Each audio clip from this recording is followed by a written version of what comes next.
So let me discuss about the 20ME601 form metrology and measurements.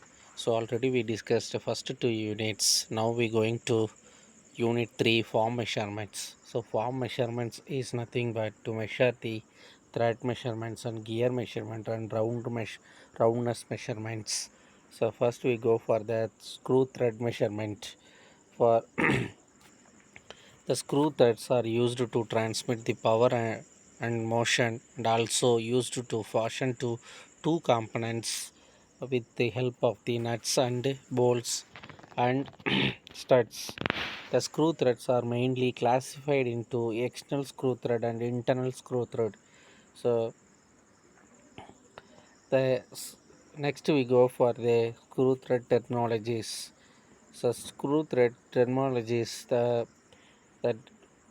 screw thread is continuous helical groove of specified cross section produced on the external or internal surface. So next one, crust. Crust is the top of surface joining two sides of the thread. Root, the bottom of the groove between the two flanks of the thread. Next one is flank. It is the surface between the crust and root, or it is thread surface that connects crust with root.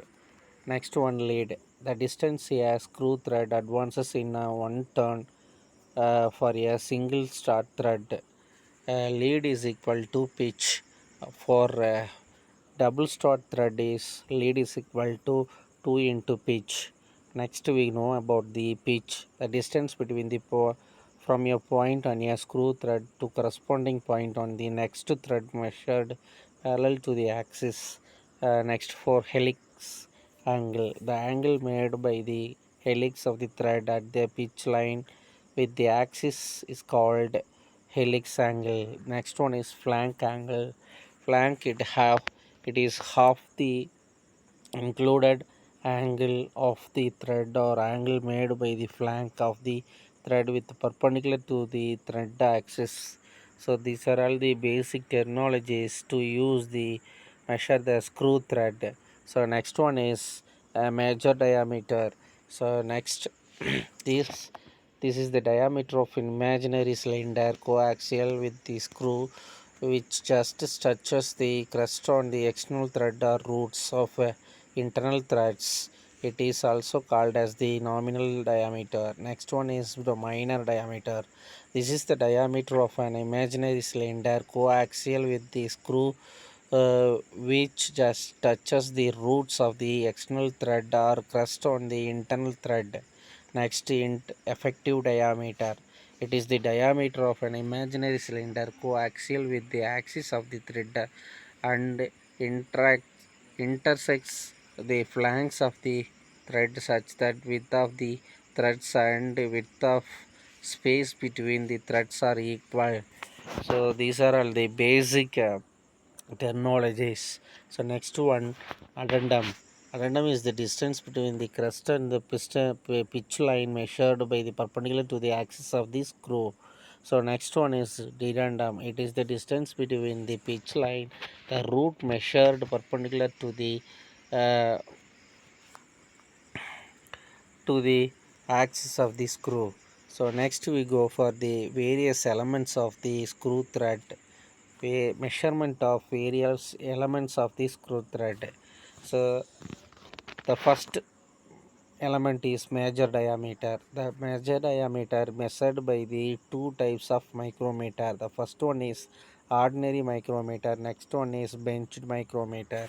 So next, the measurement of minor diameter is using the taper parallels by using the rollers. Next one, effective diameter. The measurement of effective diameter is one wire method and two wire method and three wire method, and fourth one is using thread method. So next element is pitch.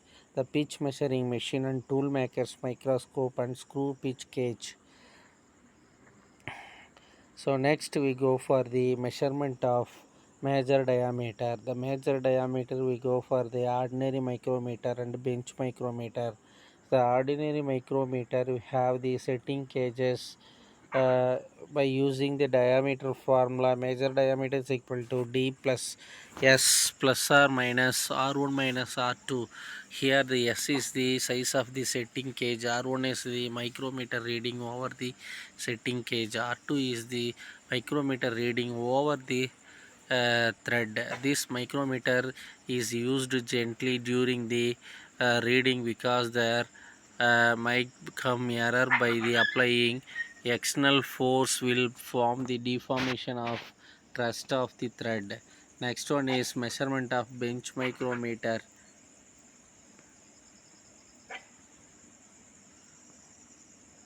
Measurement of bench micrometer.